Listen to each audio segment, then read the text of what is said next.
Hey guys, what's up? Today we're gonna meet the rarest, or rather the most expensive JRPGs on the NES. As usual, I'm only covering games that got a North American release, and I'm going to cover both loose cartridges and complete in-box copies. And oh boy, prepare because there's a little bit of a controversy at the beginning. Alright, let's begin!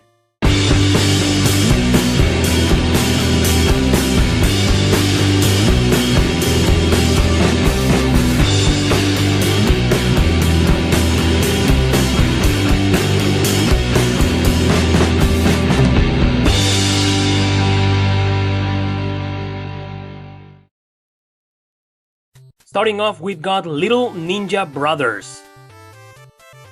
This is the controversial title I was talking about before, since it is the cheapest but also the most expensive in the entire list you're about to see. That's confusing, isn't it? Well, let me explain. A loose cartridge of this action RPG is gonna cost you, I don't know, $30, $45, maybe $50. Yeah, it's not that expensive, so it probably shouldn't be here, right? But a complete in-box of version of this game, Jesus, it goes for around $160. Ouch. And you wanna know what? That is the most expensive game in the list.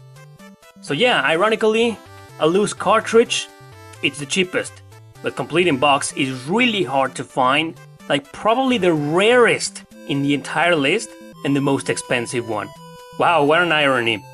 But anyway, what's this game about? Well, it's an action RPG. You've probably seen me talking about a game for the Super Nintendo called Super Ninja Boy. That is another action RPG with beat 'em up battle system, and that is a sequel to this game on the NES. Little Ninja Brothers, well, it was a pretty cool concept, turning a beat 'em up into an RPG, but I don't know, I prefer Super Ninja Boy in the Super Nintendo. That's a pretty fun game. This one, however, I know it predates it, but it's kind of like a little bit boring. I wouldn't recommend this game unless you're willing to pay $40 for a loose cartridge.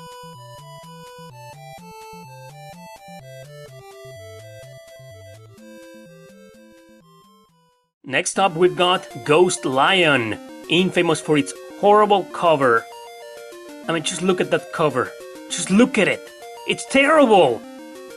And you wanna know what? It resembles absolutely nothing about the game.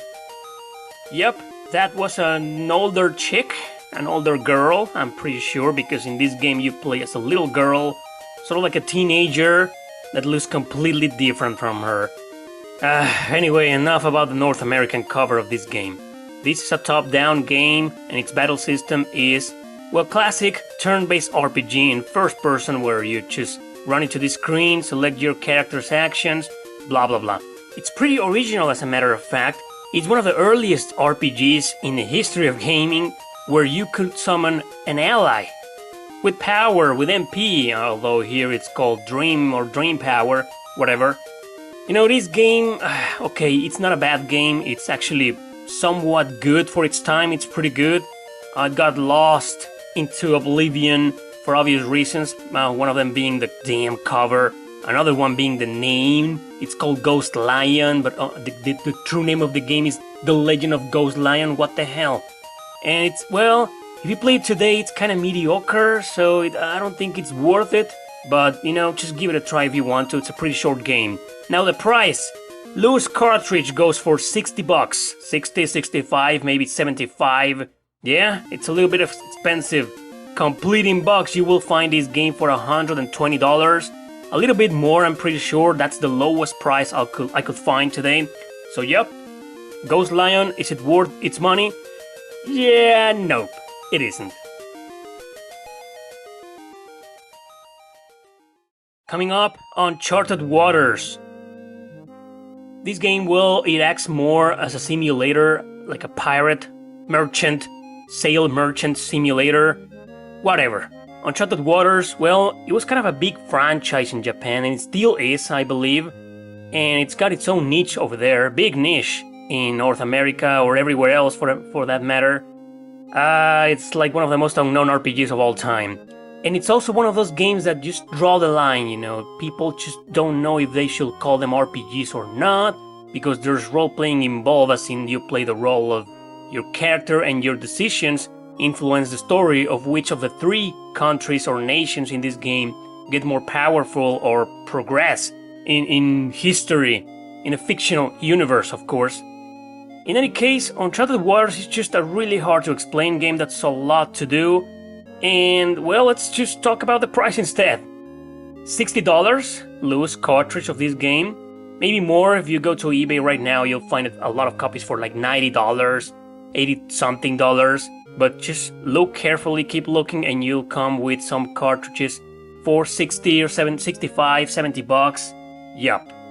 Complete in box, however, you will find this game for $130. It needs to include the map overall, otherwise you're gonna get this game for 100 bucks. But complete in box, true complete in box, I mean, with the map, 130, 140, yep, right around that price. Is it worth it?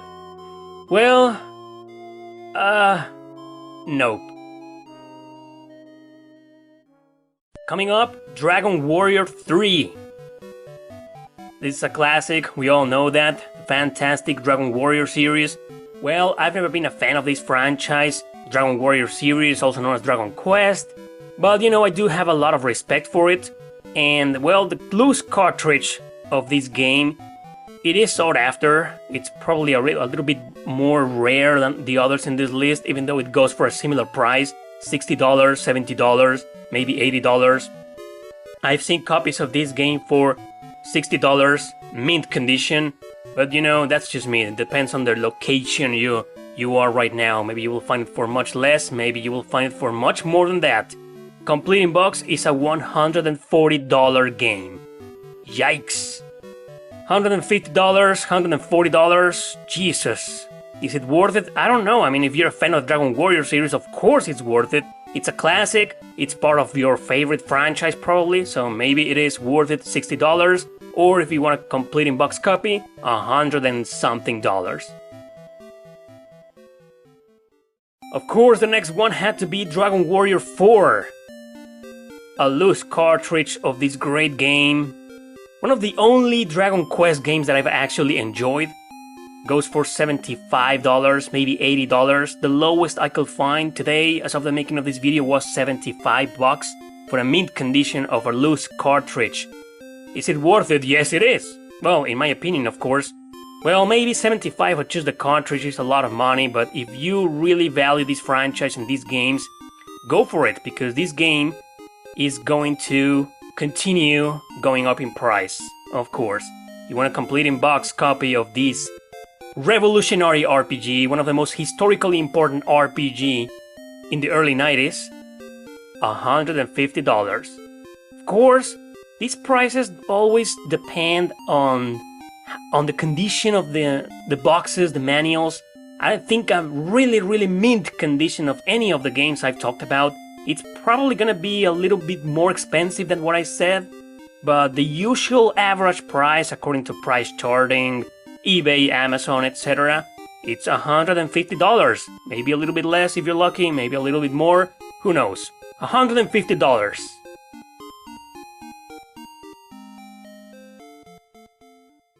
Last but definitely not least, the holy grail of RPGs on the NES. Well, of JRPGs. Faria, a world of mystery and dangers. This game, you won't believe who did it. Game Arts. You don't know who Game Arts were? Well, let me tell you about Grandia, let me tell you about Lunar. Yeah, you probably know those games. Those great RPGs were made by the same people, Takahashi brothers, who made Faria, a world of mystery and dangers.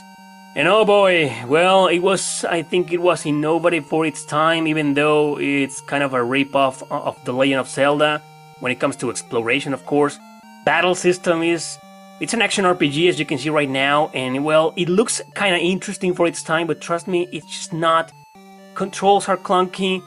It's a pretty boring game in my opinion. I mean, I haven't played much of it, but what little I played, I was like, yeah, after an hour and a half, I was like, I'm never gonna play this game again. Faria, well, if you're a big fan of it, if you want to collect Game Arts stuff, well, if you're willing to pay $80 for it, Okay, be my guest. 80 bucks for a loose cartridge of this game, and that's the lowest price I can find. 80, 85, $90. Jesus, some people sell this cartridge mint condition for $100, just the cartridge.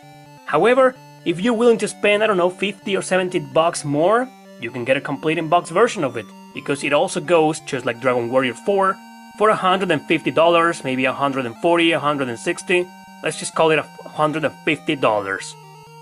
And nope, it's not worth it in my opinion, because, well, you know, it's not a bad game at all, but, god, it's just one of those games that haven't aged well. Yeah, that's what I was trying to say the entire video. Varia, $150, no thanks. But anyway, if you want the holy grail of JRPGs, there you have it.